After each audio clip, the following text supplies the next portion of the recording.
안녕하세요.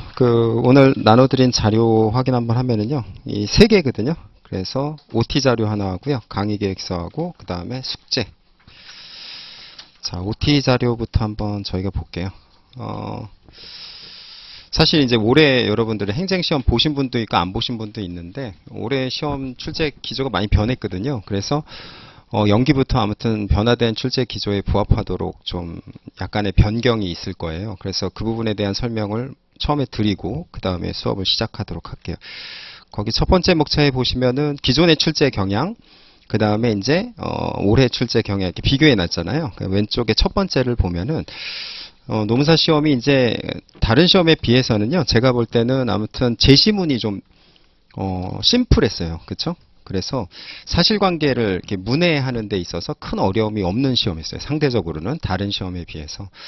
근데 이제 작년도 그랬지만 올해는 좀 더 어려웠던 것 같아요. 그래서 올해 문제를 제가 여러분하고 똑같은 시간 내에 풀어보려고 했는데 저는 안 되더라고요. 그게. 너는 안 되면서 어떻게 가르치니? 뭐 그렇게 불안해하지 말고요. 그래도 할 수는 있으니까.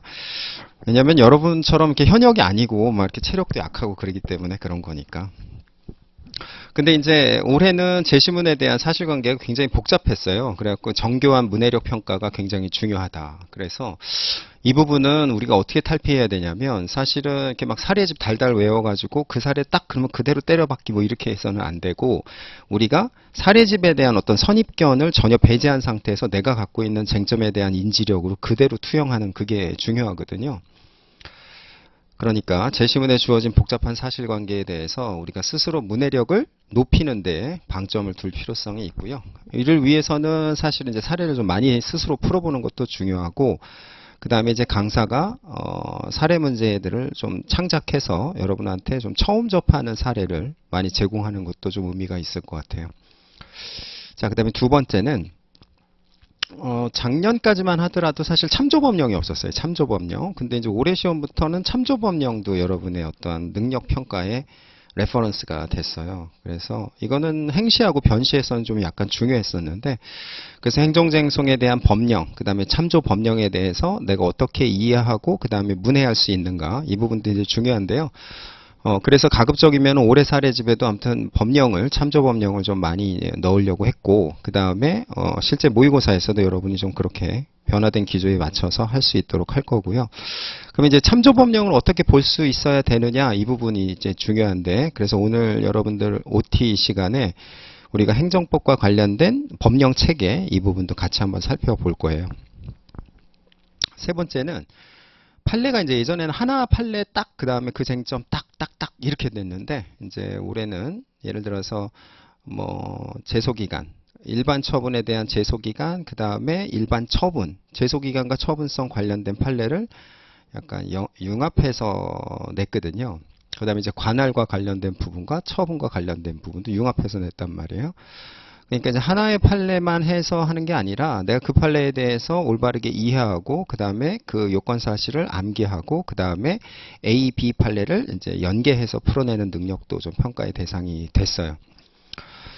이제 이 부분에서 중요한 거는 판례에 대해서 결론이 뭐냐를 여러분들이 이해하고 암기하는 게 중요해요. 암기. 그 암기를 여러분들이 핵심적으로 메이드할 수 있도록 제가 안내를 드릴 거예요. 그 다음에 네 번째는 아까 하고 했던 얘기에 약간 중언이긴 하지만, 수험적 관점에서 딱 보고 딱 쓰는 거 있잖아요. 그쵸? 그 기계적인 현출. 자, 이거를 이제 약간 지양해야 되지 않겠느냐. 실무적 관점에서. 그런 것 같아요. 그래서 실무적 관점에서 판사가 있고 행정심판위원회가 있고 그 다음에 원고가 있고 원고가 있죠.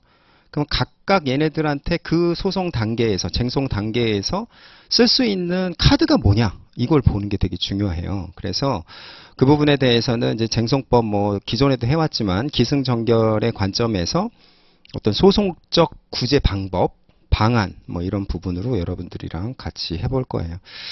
이렇게 하니까 좀 되게 어려워 보이지만 사실은 또 방안이 다 있겠죠. 당연히. 그 첫 번째 보면은, 그래서 1번, 즉 제시문에 주어진 복잡한 사실관계에 대한 문해력 평가에 대해서는 판례를 우리가 공부할 때 아무튼 사실관계를 분석하는 것부터 시작을 할 거예요. 그래서 웬만하면 여러분하고 이제 사실관계 분석 그림을 그리고, 그 그려진 그림 하에서 판례가 이야기하고자 하는 게 무엇인지, 그 다음에 그 논리를 뒷받침하고 있는 핵심적인 요건 사실이 무엇인지 그걸 이해하고 암기하는 이러한 플로우로 갈 거예요. 그 다음에 여러분 스스로도 그 이제 뭐 가장 전형적인 거 있잖아요. 그쵸? 그래서 위에서 때리고 쳐맞고 그 다음에 어떻게 가느냐. 그래서 행정청이 있고 그 다음에 갑이 있고 그 다음에 갑이 어떻게 가느냐 이 부분 있잖아요. 이게 법원이 됐던 뭐 행심이 됐건 간에 이 구도 속에서 항상 그려와야 되거든요. 그래서 여러분들이 이 부분을 스스로가 체화할 수 있도록 또 제가 안내를 드릴 거예요. 자, 그다음에 두 번째 참조법령이잖아요. 그렇죠? 참조법령은 우리가 해야 되는 참조법령은 이제 헌법을 정점으로 해서 행정소송법, 그 다음에 행정심판법, 그 다음에 행정소송규칙, 그 다음에 행정기본법, 절차법 이런 것들이 이제 대표적인 우리의 행정법인데 행정법령이라고 해야 되겠죠. 엄격하게 표현하고자 하면은. 그래서 이 부분에 대한 체계적인 이해는 여러분이랑 오늘 같이 한번 할 거예요. 그 다음에 이제 사실은 행소법하고 행심법 같은 경우에도 좀 구석진 조문에서도 출제가 됐잖아요. 그래서 연기에서는 아무튼 조문은 빠짐없이 우리가 다 훑어볼 거고, 그 다음에 1기, 2기, 3기에서도 좀 구석진 조문에서도 나올 수 있는 문제를 우리가 대비하는 그런 것도 좀 할 필요성이 있고 그렇게 할 거예요. 자, 그러면 세 번째, 판례를 이제 하나만 국한해서 했었는데 창작 사례를 통해서 판례와 판례를 좀 유기적으로 연계하는 연습은 이제 1기부터 시작하는 모의고사 단계에서 여러분이랑 좀 트레이닝을 해 나갈 거고요. 자, 네 번째, 그 다음에 이제 기계적 현출 역량 평가 있잖아요. 그것은 이제 제가 여러분한테 아무튼 실무적인 관점에서 이야기를 많이 전달해 드리고, 이게 우리가 살아가는 데 있어서 진짜 그걸 담당하는 사람들이 실제로 이걸 어떻게 해나가는지에 대한 좀 생생한 스토리텔링? 좀 이런 거를 많이 해드릴 거예요. 그래서 여러분들이 아무튼, 여러분들 이제 실무가가 되기 위한 시험이니까 그에 부합하도록 하는 수업을 진행하고자 하고요. 그 다음에 여러분 그걸 아셔야 되는데, 아무리 어렵고 뭐가 됐던지 간에 사실 될 사람은 되고 또 안 될 사람은 안 되는 거예요. 이게 똑같은 그 모집단에서 어차피 평가하는 거잖아요. 그래서 어려워졌다 그래서 내가 합격하는 게 어려운 게 아니에요. 왜냐하면 거기서 선발이 되기 때문에. 그러니까 우리가 대비만 잘하면 되는 거지, 여러분 스스로가 심리적으로 위축될 필요는 전혀 없어요. 자, 그러면 오늘 첫 번째 이제 OT인데요. 행정쟁송의 기승전결과 관련된 부분, 이 부분을 먼저 볼 건데, 여러분들이 이거는 왜 하냐면 사실은 행정쟁송을 이해하는 데 있어서 가장 기본이 되는 베이스가 되거든요. 그래서 여러분들이 이거를 제대로 알아야 행정쟁송이 어떻게 흘러가는지에 대한 전반적인 이해를 할 수 있기 때문에 이 부분을 먼저 살펴보고 그 다음에 오늘 진도를 나가도록 할게요. 자, 거기 보시면은 사실관계 흐름도가 있죠. 그래서 첫 번째 보시면은 이제 서울지방경찰청장이 있고, 그 다음에 도로교통법, 그 다음에 시행령 시행규칙에 근거해서 운전면허 취소 처분을 때렸다. 뭐 이게 나오고, 그 다음에 얘가 중앙행정심판위원회에다가 시비를 제기했는데 우리는 그 시비의 이름을 취소심판 청구를 한다. 그 다음에 이제 서울에 있는 행정법원이라고 있어요. 그 행정법원 양재동에 있는데 거기에다가 또 취소소송을 제기했다. 자, 이게 우리가 사실 할 수 있는 행정쟁송의 가장 근본적인 스펙트럼이거든요. 이거를 여러분들이 잘 봐야 되는데, 자, 이걸 보기 위해서는 여러분들이 이제 법률관계라는 개념을 좀 볼 필요가 있는데, 얘가 여기서 운전면허 취소 처분을 때려맞게 된 계기는 사실은 가해자 갑이 있고요. 그 다음에 피해자 을이 있어요. 그러면 얘네들은 우리는 이제 사인 이렇게 얘기를 하죠. 사인과 사인 사이에서 음주운전으로 얘가 얘한테 인피, 물피, 그렇죠? 인적 피해와 물적 피해를 야기한 거죠. 이 사안 같은 경우에는 첫 번째 발생할 수 있는 법률 관계. 자, 그럼 법률 관계는 뭐냐?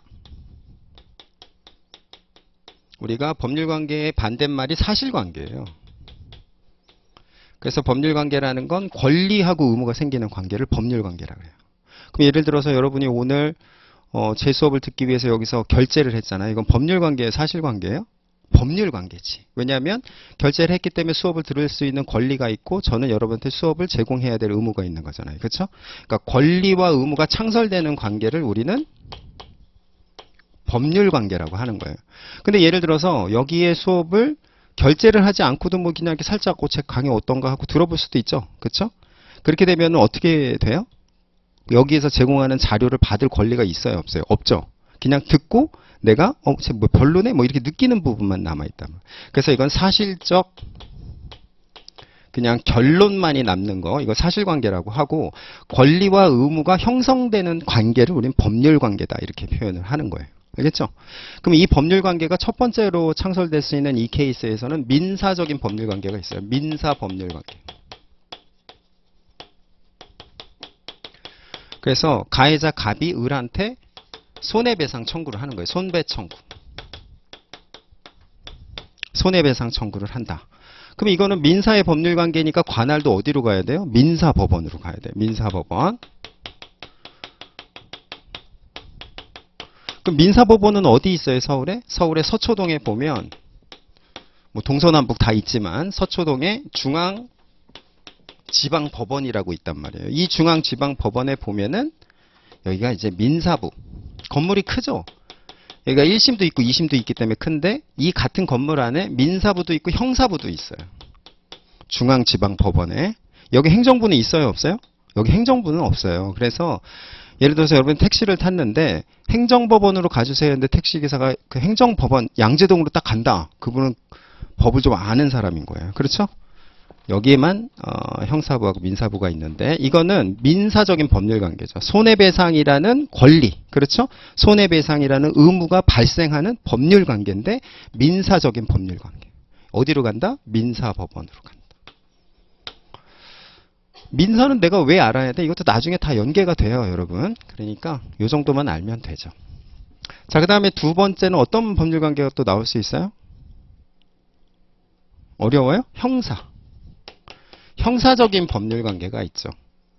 그래서 얘가 가해자잖아요. 이건 도로교통법을 위반한 거예요. 음주운전해서 사람을 치상했기 때문에. 그래서 얘는 뭐예요? 범죄자가 되는 거예요. 그래서 검사가 어떻게 해요? 갑을 기소해요. 그래서 이건 뭐가 되는 거예요? 형사범죄가 되죠. 이건 어디 법원? 형사법원. 이건 왜 법률관계예요?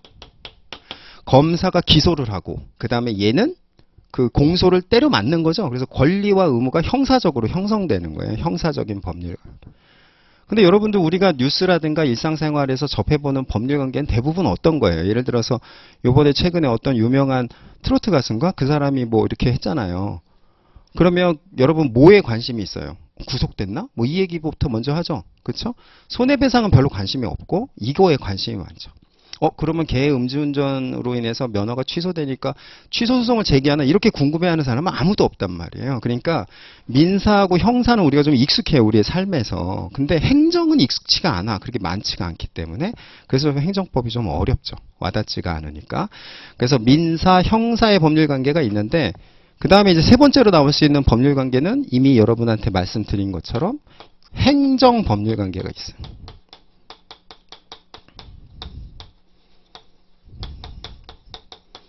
여기는 당사자가 누구예요? 사인과 사인. 그렇죠? 여기는 검사와 피고인. 그렇죠? 여기는 행정청과 개인이에요. 이게 행정청과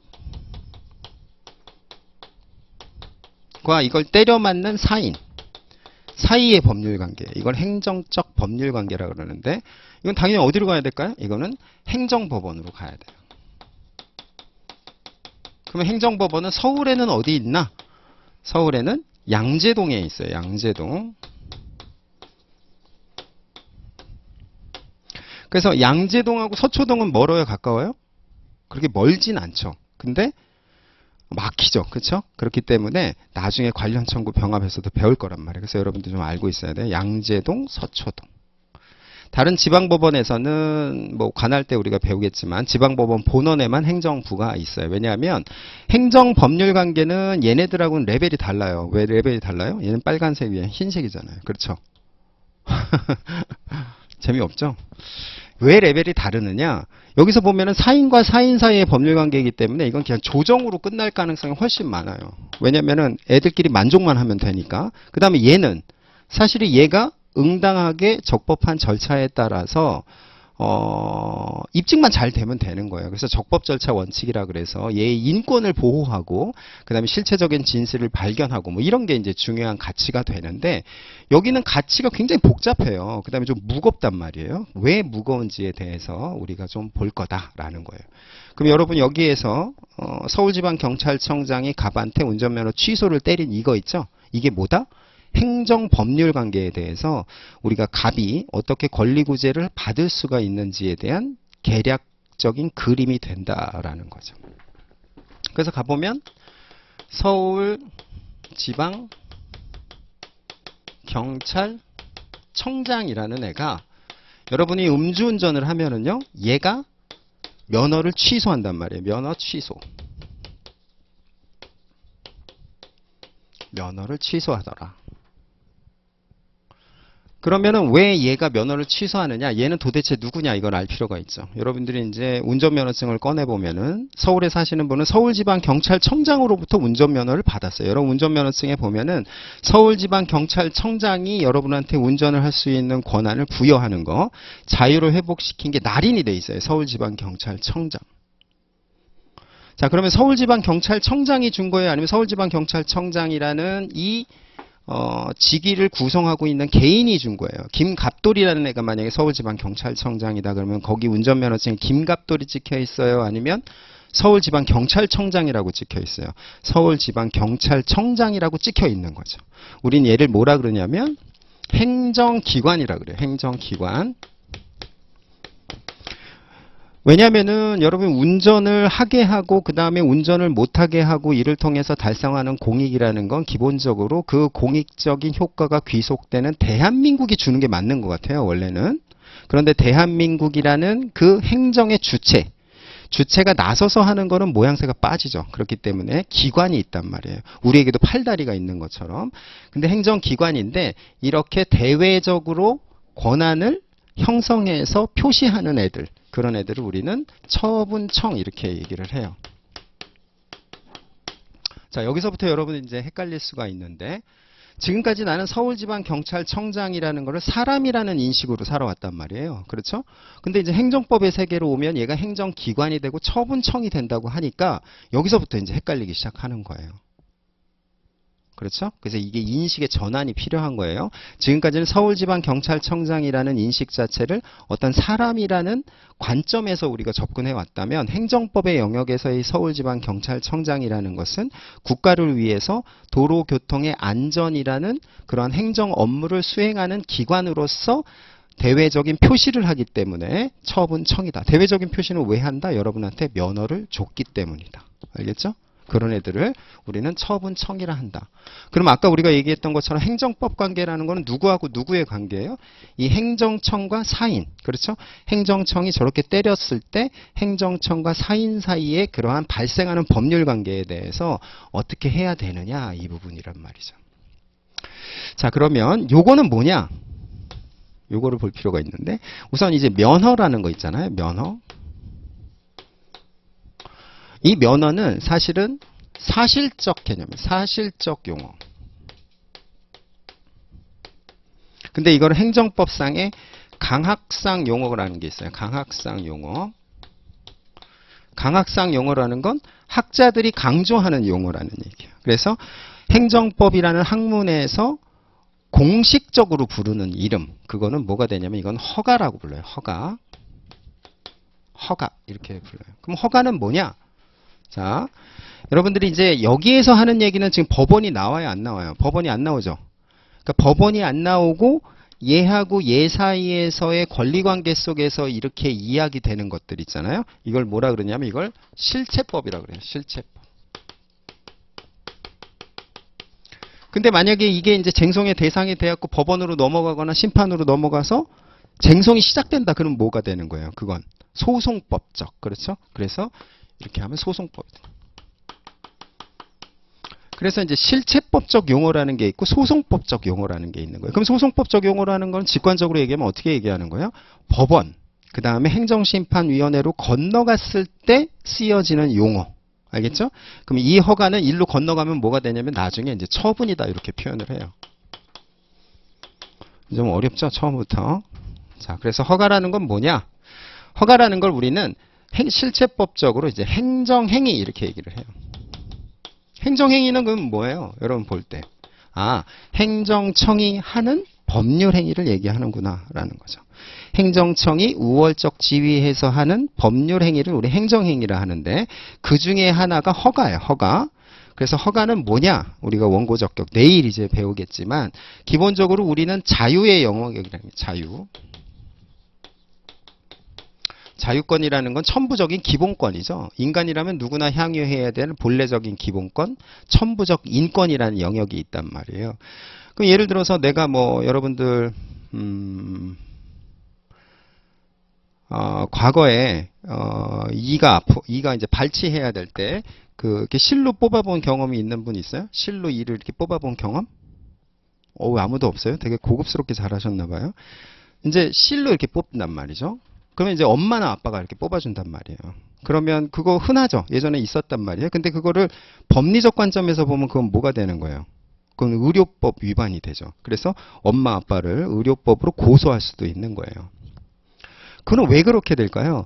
원래는 내가 치아를 발치하고 그런 건 인간의 기본적인 자유예요. 근데 아무나 발치하고 아무나 그런 것들에 대한 행위를 하다 보니까 죽을 수가 있어요. 그렇죠? 그러니까 그런 것들에 대한 공공 질서가 필요하죠.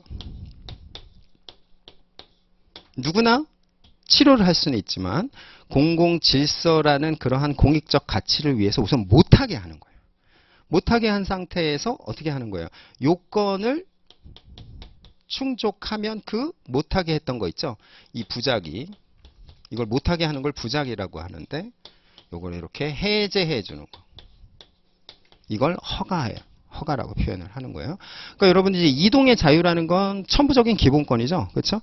그렇기 때문에 원래는 누구나 다 옛날에는 말도 탈 수 있고 돼지도 탈 수 있고 뭐 소도 탈 수 있고 다 탈 수 있었단 말이에요. 근데 아무나 아무렇게나 어떻게나 항상 이렇게 타다 보니까 부딪혀 죽고 떨어져 죽고 뭐 이렇게 되더라. 그러니까 국가라는 틀 안에서의 공익적인 공공 질서라는 이 공익적 가치를 위해서는 우선 못 타도록 하는 거예요. 야, 아무나 타지 마. 다 못 타요, 우선. 근데 어떻게 되는 거예요? 운전면허 시험이라는 그 요건을 충족하면, 그렇죠? 그 부작위 의무가 해제됨으로써 어떻게 되는 거예요? 그 결과적인 효과는 허가를 받게 되는 거예요. 그럼 우리는 허가다 이렇게 표현한단 말이에요. 그럼 운전면허는 뭐예요? 운전면허는 내가 이동하는 나의 기본적인 이동의 자유가 공공질서라는 가치 때문에 금지됐다가 내가 운전면허 시험을 합격했기 때문에 어떻게 된 거예요? 그 부작위가 해제됨으로써의 그 결과치가 허가가 받은 거죠. 그렇죠? 근데 이건 어떻게 된 거예요? 그 허가를 취소한 거죠. 이 허가가 취소된 거다. 이렇게 된 거예요. 알겠죠? 여기까지. 요거는 여러분 조금 있다가 해야 되니까. 그러면 여기서 제가 지금 하고 싶은 얘기는 서울지방경찰청장이라는 실체법상의 행정기관 처분청, 그렇죠? 소송법적 용어이기도 하지만 이 처분청이 면허를 줬다가 뺏었단 말이에요. 사인에, 그렇죠? 여기서 우리가 이제 법치행정이라는 개념을 알아야 돼. 법치행정. 자, 법치라는 건 뭐예요?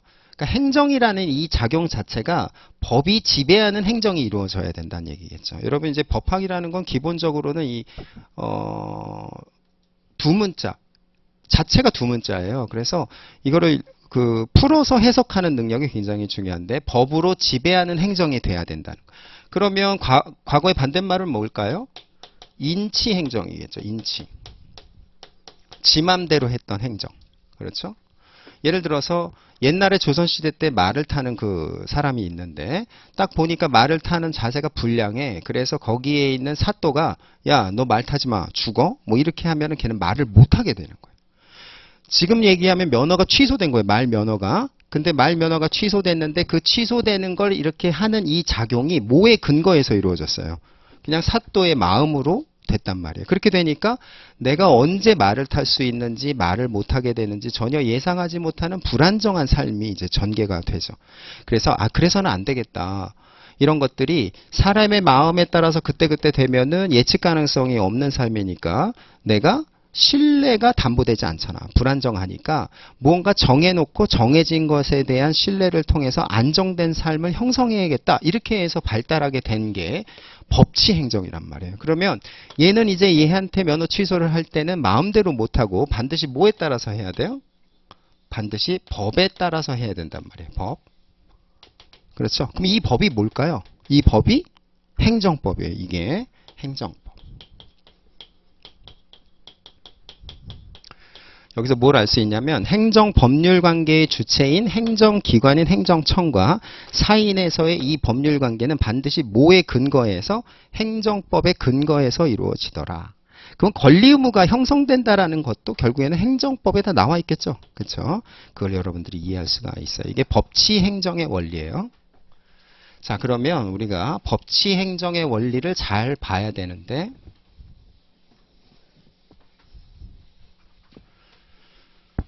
자, 법치 행정.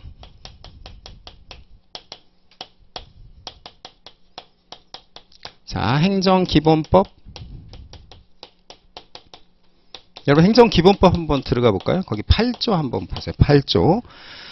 여러분 시험용 법전이 있으신 분들은 거기서 찾아보시고 없으신 분들은 이제 법령정보센터 들어가면 법치 행정의 원리가 8조에 있어요. 여러분 시험에서 반드시 한 번은 언젠가는 쓰게 돼 있단 말이에요. 이 조문을. 이 조문은 오늘 암기해야 돼. 행정기본법 8조에 보니까 뭐라고 돼 있어요? 행정청은 법에 근거해서 그대로 해야 된다라는 취지로 거기에 적시가 돼 있죠. 그게 바로 법치 행정의 원리를 행정의 기본이 되는 법인 행정기본법에 매우 중요한 조문으로 서술하고 있는 거예요. 그럼 우리는 이걸 이제 봐야겠죠. 법치 행정. 그때 이제 행정법이라 그랬잖아요. 이게 그러면 행정법이라는 거 이게 어떻게 체계 구성이 되어 있는지 이걸 봐야죠. 자, 우리가 이제 헌법이 있어요, 여러분. 헌법. 헌법이라는 건 여러분 헌법이 뭔지는 알잖아요. 그렇죠? 이건 법헌자의 법법자예요. 그래서 법 중에 법을 우리는 헌법이라 그래. 이 헌법은 누가 만들어요? 국민이 만드는 거예요. 이건 국민이. 그래서 우리는 국민 주권주의.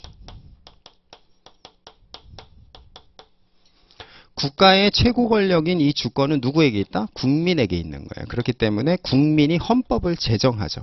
그래서 국가의 기틀을 국민이 만드는 거예요. 그래서 통치 구조를 어떻게 할지, 그 다음에 국민이 누려야 될 기본권을 어떻게 규율할지 이 부분은 이제 국민이 정한다라는 거죠.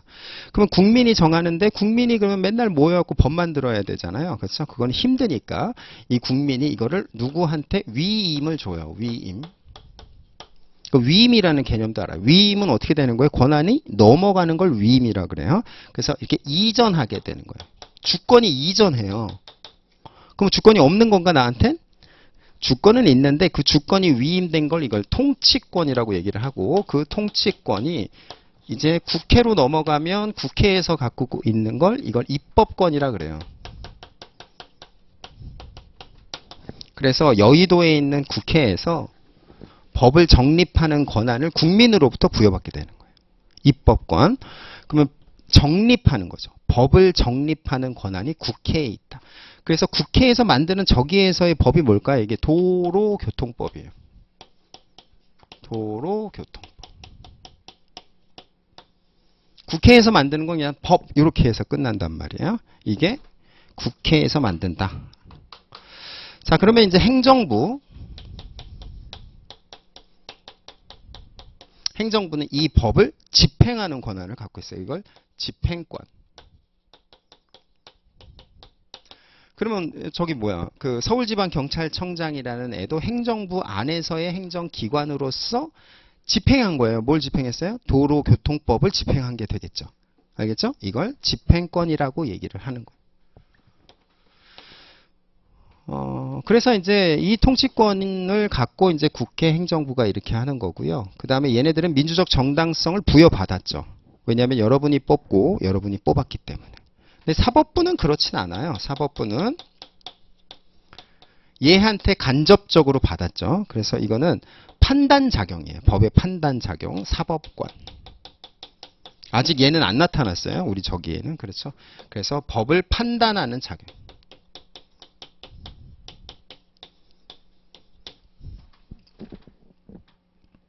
자, 헌법에서 시작해서 국민이 있고 국민주권주의가 있고 위임을 받아서 통치권은 국회에서 입법권, 행정부에서 집행권, 사법부에서 사법권을 가져간다.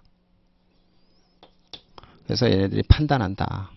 알겠죠? 그래서 헌법이 제일 중요하고, 그럼 헌법 밑에 뭐가 있는 거예요? 이제 법률이 있는 거예요. 자, 근데 여러분들 도로교통법이라는 표현도 들어봤지만 이 행정부의 이 행정집행작용 있잖아요. 행정작용. 이걸 행정작용이라고 크게 표현할 수 있는데 행정작용에는 또 뭐가 있냐면요. 여기에 입법작용도 들어가요. 입법작용. 약간 코미디 같은 일이죠. 왜 그러냐면 권력분립이라는 게 형식적으로만 딱딱 떨어지기는 우리 삶이 너무 그렇게 녹록치가 않기 때문에 행정부에서도 법을 만들어서 법치행정을 보다 아주 견고하고 치밀하게 할 필요성이 있거든요. 그래서 행정부에서도 만들어요, 법을. 그러면 얘네들이 만든 법을 뭐라 그럴까요? 얘네들이 만드는 법을 도로교통법 시행령, 그 다음에 동법 시행규칙 이렇게 얘기를 해요. 알겠죠? 그래서 법률로부터 위임을 받아서 도로교통법 시행령, 이게 이제 대통령령이 되고, 우리 헌법은 75조에서 이 법적 근거를 마련하고 있고요. 그 다음에 이제 시행규칙이라는 거, 이거 우리 헌법 95조에서 법적 근거를 마련하고 있어요. 그래서 도로교통법이 있고, 도로교통법 시행령이 있고, 시행규칙이 있단 말이에요. 아, 행정부에서도 법을 만드는데, 행정부에서 만드는 법을 뭐라 그러냐면, 법규명령 이렇게 얘기를 하는 거예요. 법규명령. 알겠죠? 자, 그럼 법규라는 건 의미가 뭐냐? 이 법규라는 건 영어로 얘기하면 enforcement를 얘기하는 거예요. 즉, 국민으로 하여금 지키도록 강요할 수 있는 거죠. 그래서 국민을 구속하는 힘이 있다라는 거예요. 그래서 대외적인 구속력, 즉 국민을 구속하는 힘이 있는 거예요. 알겠죠? 그 국민을 구속하는 힘이 있는 행정부에서 만드는 명령이라 그래서 법규 명령 이렇게 표현을 하는 거예요. 대외적 구속력이 있다라는 건 결국 국민을 구속하기도 하고 판사를 구속하기도 하겠죠. 판사를 구속하는 힘을 뭐라고 얘기하냐면 재판 규범성 이렇게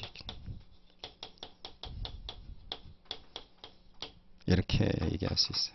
나중에 보겠지만 이 법규 명령하고 또 대비할 수 있는 거, 그러면 국민을 구속하거나 판사를 구속하는 힘이 없고 그냥 행정부 내부에 있는 공무원 지들끼리만 서로 이렇게 구속하는 일종의 가훈 같은 거, 그걸 뭐라고 하냐면 행정규칙 이렇게. 이거는 우리하고 관심이 있어요, 없어요? 관심이 없는 거예요. 이거는 우리 구속하는 힘이 없으니까 이건 공무원 내부의 내부적 규율인 거예요. 예를 들어서 행정부의 국무총리가 야, 오늘부터 공무원들은 녹색 입지 마. 이게 행정규칙이에요. 알겠죠? 그럼 국민은 녹색 입으면 안 되나요? 아니죠. 상관없죠. 왜?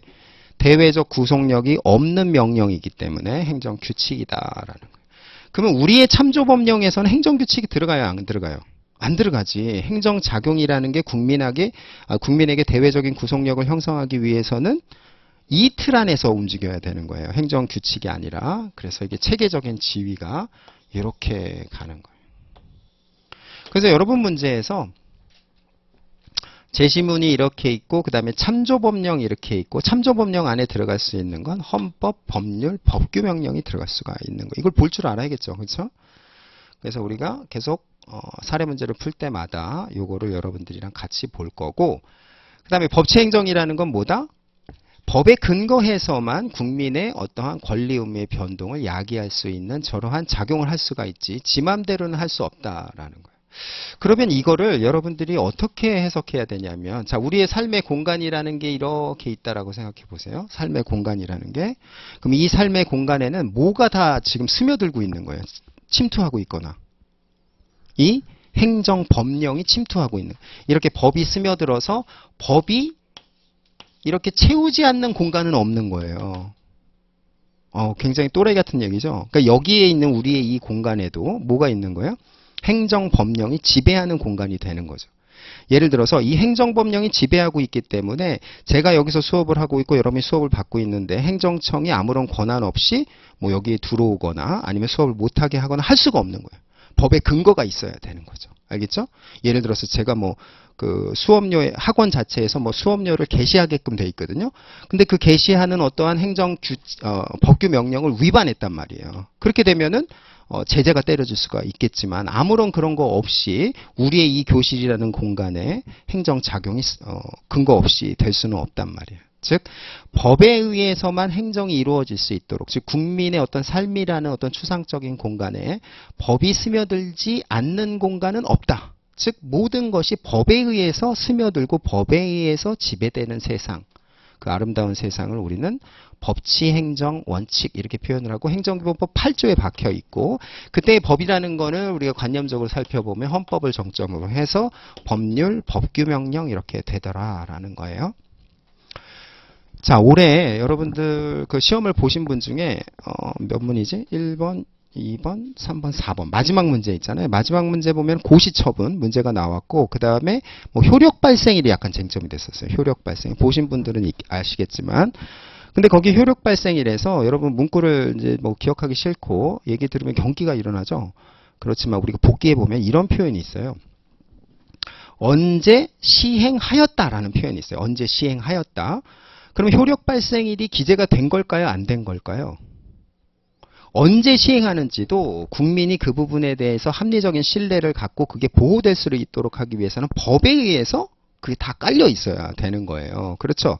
그러니까 거기서 시행하였다라는 건 기본적으로 그 고시 공고문에 그 표현이 박혀 있기 때문이에요. 그게 박혀 있지 않으면 그때 시행할 수가 없는 거죠. 알겠죠?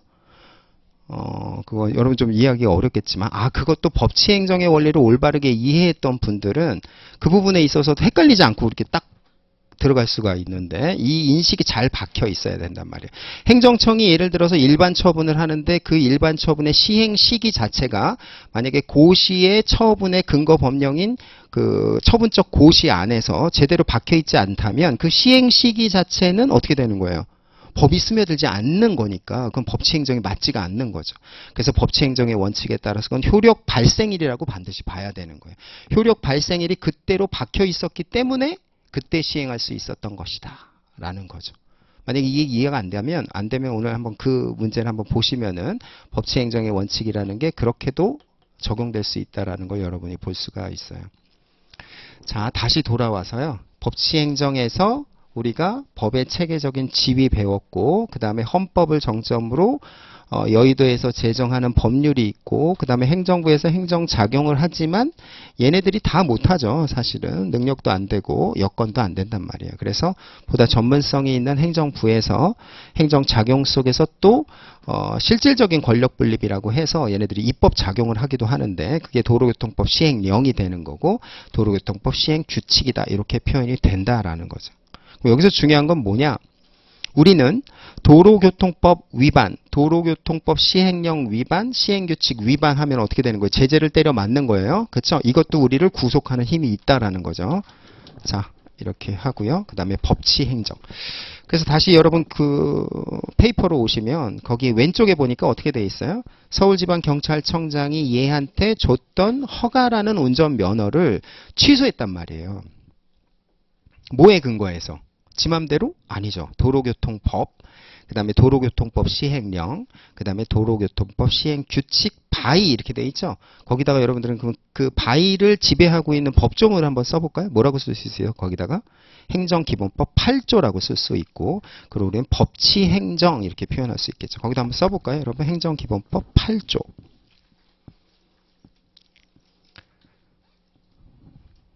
자, 밑에 콜론 표시에도 있긴 있어요. 자, 서울지방경찰청장은 갑의 음주운전에 대해서 도로교통법령에 근거하여, 이게 더 적합한 표현이죠. 그렇죠? 도로교통법에만 근거한 게 아니라 도로교통법, 그 다음에 도로교통법 시행령, 그 다음에 도로교통법 시행규칙 몇 조에 근거해서 운전면허를 취소하는 처분을 하게 됐다라는 거예요. 이게 법치행정의 원칙이고요. 행정기본법 8조에 박혀 있다라는 거죠. 알겠죠?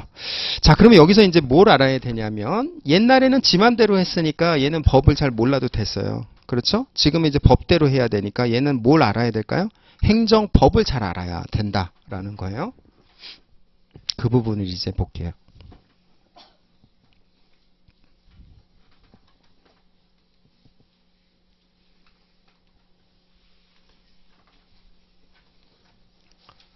자, 얘가 아무튼 법에 따라서 이렇게 할 수 있잖아요. 지 맘대로는 못하고. 그러면은 법에 따라서 하게끔 되어 있는 세상이기 때문에 얘는 법을 잘 알아야 되죠. 여러분 이제 서울지방경찰청장이라는 거는 기본적으로 뭐라 그랬죠? 아까? 행정법적으로는 행정기관이라고 표현을 했고 그 다음에 처분청이라고 얘기를 했어요. 이거는 피고 적격가면 또 배우긴 해요. 그렇지만 아무튼 행정기관, 처분청 이렇게 지금은 그렇게 정도만 여러분들이 파악하고 있으면 되고 그 다음에 이제 여러분들이 벗어나야 된다는 이야기 했었죠. 얘를 구성하는 이 기관을 구성하는 실질적인 사람도 있겠죠. 당연히 그 사람 그걸 뭐라 그래요? 그걸 공무원이다 이렇게 이러죠. 그러니까 어떻게 생각하면 되냐면 자 서울 지방 경찰청장이라는 하나의 기관이 있죠. 기관. 그 다음에 얘는 기본적으로 대외적으로 그 권한을 표시하는 처분청이 되기 때문에 근데 그 처분청을 구성하는 사실적인 공무원이 있죠. 근데 얘가 법을 잘 알아야 된단 말이에요. 얘가 법을 잘 알아야 된다. 그래서 얘가 되기 위해서 보는 시험이 뭐예요? 기본적으로 공무원 시험이지. 그렇죠? 그래서 얘가 보는 시험을 공무원 시험 이렇게 얘기해요. 그 공무원 시험에는 여러분 구급 공무원 시험도 있고 뭐 이것도 있지만 우리가 대표적인 시험으로 그냥 행시 이렇게 표현을 할게요. 행시. 그래서 행시에 여러분들 과목이 뭐가 있을까요? 중요한 거. 행정법을 봐요. 여기서 행정법. 그럼 얘는 왜 행정법을 보느냐? 이게 실무 역량이기 때문에 행정법을 보는 거예요. 법을 잘 알아야지만 어떻게 할까요? 법치 행정의 원리를 올바르게 구현할 수 있겠죠. 알겠죠? 그래서 공무원 시험을 본 공무원이 서울지방경찰청장이라는 행정기관인 처분청을 구성하고 채우는데 얘가 법을 잘 알아야지만 이게 잘 달성될 수 있다라는 거예요. 그러면 이걸 여러분들이 봐야 되는데 이 면허 취소라는 이 그냥 국어적인 문구 자체를 여러분 여기에 내재되어 있는 거는 뭐가 될까요? 바로 자 도로교통 법령에 대한 1차적인 판단을 했다. 이렇게도 볼 수 있겠죠. 그렇죠? 법치행정이니까. 그러니까 도로교통법 몇 조, 그 다음에 도로교통법 시행령 몇 조, 도로교통법 시행규칙 몇 조에 보면은 음주운전을 해서 누군가를 다치게 하면은 면허를 취소하게끔 되어 있다. 그러면 그 부분에 대한 그 법령에 대해서 처음으로 판단을 때린 거죠, 얘가. 그래서 그걸 1차적 판단 이렇게 표현할 수가 있어요. 그러면 이 1차적 판단이라는 걸 직관적으로 어떻게 표현할 수 있겠느냐? 얘를 구성하는 개인인 사실적인 이 공무원은 공무원 시험을 보고 들어오고 그 다음에 행시를 통해서 행정법을 잘 아는 애더라. 그래서 내가 배운 행정법대로 1차적인 판단을 때린 거다라는 거예요. 자, 그러면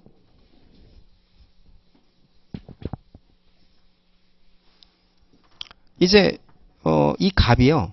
이건 이제 지우고요.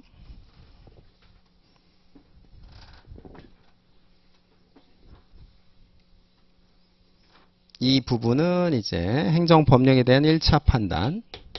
이렇게도 표현할 수 있겠죠. 1차 판단. 근데 내가 생각할 때는 갑이라는 애가 생각할 때는 이 1차 판단이 진짜 틀린 것 같다라는 거죠. 그렇죠? 야 이건 아닌 것 같아. 그래서 이제 가는 거예요.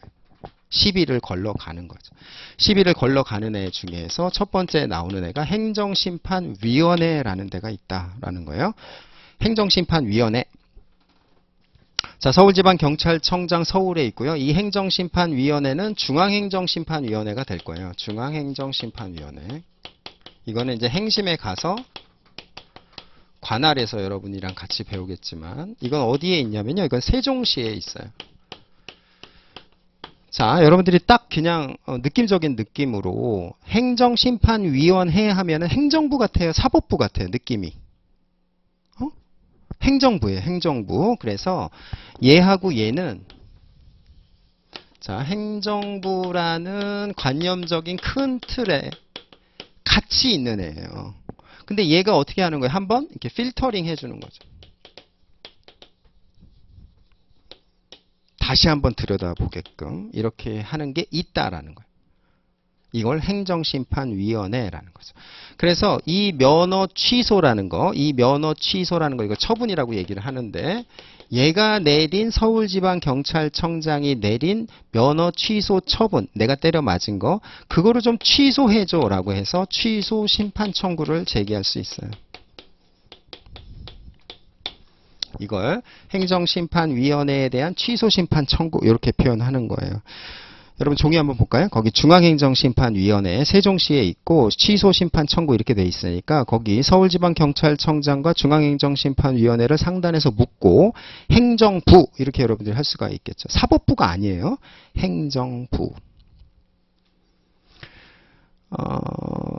근데 여러분이 볼 때 그 오른쪽에 보니까 서울행정법원이라는 양재동에 있는 사법부겠죠, 이거는. 우리가 이제 그 정도 상식은 있으니까. 근데 작용이 어때요? 비슷하죠? 즉, 1차 판단에 대한 무슨 판단이에요? 이제 두 번째 판단을 하는 거죠? 그래서 그 판단작용 자체의 본질이 비슷하기 때문에 얘를 뭐라고 표현하냐면 준 사법 절차 이렇게 표현하는 거예요. 준이라는 건 뭐예요? 영어로 얘기하면 셈이잖아. 셈이. 그렇죠? 그래서 사법 절차에 준하는 절차로서 행정심판위원회가 있는데 여러분 헌법 107조 3항 한번 볼까요? 헌법 107조 3항의 그 법적 근거를 마련하고 있어요. 그래서 재판에 대한 전심 절차로서의 준사법 절차로서 행정심판위원회 이렇게 돼 있단 말이에요. 준사법 절차. 그러니까 여러분 행정법을 하려면요. 제가 생각하는 행정법의 70%는 국어예요. 국어. 그 다음에 30%는 수학이에요. 수학. 뜬금없이? 왜 수학이냐면 나중에 여러분들이 보시면 알겠지만 쟁점이 한 길어봐야 한 쪼개봐야 한 69개밖에 안 돼요. 그 69개의 쟁점을 당의 재심문에서 이렇게 끌고 오는 그 연산작용 있잖아요. 연계작용. 그건 약간 수학적 본질이랑 비슷해요. 그런데 그 수학적 본질을 땡겨오기 위해서 그 연계작용을 완성하기 위해서 뭔가 이해를 해야 되잖아. 그 이해를 해야 되는 능력은 국어 능력이 되게 중요해요. 자, 그래서 준사법 절차라는 표현 속에서 사법 절차와 비슷한 절차로서의 행정심판위원회의 법적 근거가 여기에 있다라는 거죠. 그래서 이걸 이제 나중에 배울 거고, 그 다음에 이제 드디어 법원이 드디어 나와요. 자, 여기에 있는 사법권, 법원. 그래서 이제 행정법원에 갈 수 있어요. 왜 행정법원일까요? 이건 우리가 아까 배웠어요.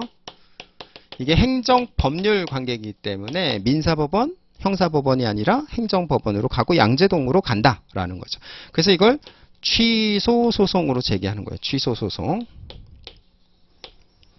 자, 여기서 이제 여러분들이 어떤 개념을 알아야 되냐면, 그럼 여기에 이제 구성하는 애들이 뭘까요? 여기에 구성하는 애들이 이제 드디어 판사가 나오는 거예요. 행정법원은 판사가 3명이에요. 그래서 여기에 우배석 판사가 있고, 여기에 좌배석 판사, 이렇게 판사 3명, 얘가 이제 부장이고, 이렇게 해서 3명이 판단을 한다라는 거죠. 자, 그러면 여기서 이제 원고는 누구예요? 시비를 제기한 당사자는 갑이니까 원고가 여기에 위치해서 갑 이렇게 되는 거죠. 그 다음 이제 이 소송을 때려 맞는 피고. 그래서 소송을 원하는 자, 그렇죠? 원해서 고소한 자니까 원고. 그래서 때려 맞으니까 피고 이렇게 되는 거예요. 피고는 누구예요? 서울지방경찰청장이 되겠죠. 왜? 제가 때렸으니까, 그렇죠? 저렇게 때렸기 때문에 서울지방경찰청장이 피고가 되는 거죠. 그럼 여기서 여러분들이 또 실무를 안 해봤기 때문에 의문이 들죠. 그러면 서울지방경찰청장이 여기 출석할까요? 여러분 생각이 어떨 것 같아요? 그걸 코미디 같은 얘기죠. 여기 누가 나올까요? 서울지방경찰청에서 공무원이 나와요. 공무원. 거기에도 뭐 소송 수행을 할 수 있는 법적 소양이 있는 공무원이 분명히 있겠죠. 그래서 공무원이 여기 출석을 해요. 그래서 공무원이 여기 나온다. 그래서 피고가 나오고 원고가 있다. 판사 앞에서. 그럼 여러분이 딱 이제 판사라고 지금 생각해 보세요. 얘가 지금 얘기하는 거는 뭐예요? 내가 운전이 취소됐기 때문에 여자친구를 집에다 못 데려다 주잖아. 그러니까 내가 여자친구한테 잘 데려다 줘서 여자친구랑 좋은 관계를 형성하고 결혼하고 싶어. 뭐 이렇게 얘기를 해. 이건 뭐예요? 무슨 이익? 사익이 되죠. 아무리 얘가 떠들어봤자 그건 사익이에요. 그렇죠? 근데 얘가 얘기하는 가치는 뭐예요?